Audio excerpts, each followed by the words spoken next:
Well, the Eagles are sticking around. They've just announced some 2020 dates where they'll again do the Hotel California album in its entirety. I'm John Beaudin from Rock History Music.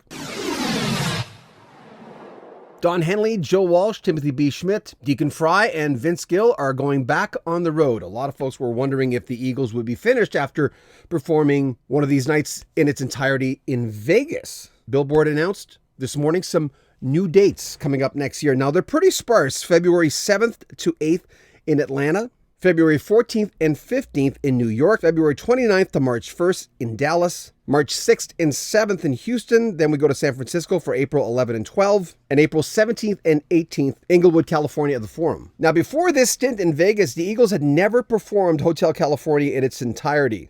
Now, of course, a lot of bands are doing that these days. And we're talking with a great big orchestra and a big band surrounding the Eagles. Interestingly, when we talked to Steve Porcaro a few days ago, and I asked him about the future of Toto, he said he'd like to do sparse dates here and there, but not a major tour. But looking at this is what the Eagles are doing.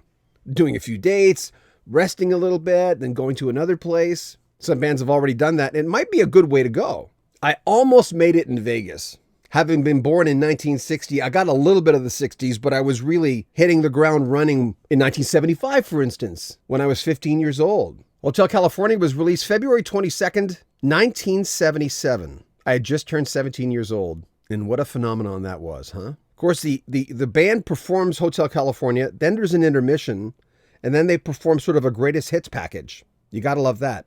If you haven't checked out our Randy Meisner interview, it's on this channel, and we're currently rolling out a Bernie Leadon interview series, a long one. We'll have links to both series in the description of this video. We've also talked to Jack Tempchin, who co-wrote some Eagles hits, and of course was Glenn Frey, the late great Glenn Frey, his songwriting partner. And speaking of Glenn Frey, we've also got a series with his brother, Alan Frey, on this very channel. Links in the description of this video. Make sure you comment on our video, subscribe to our channel, and share our videos. I'm John Beaudin. This is Rock History Music.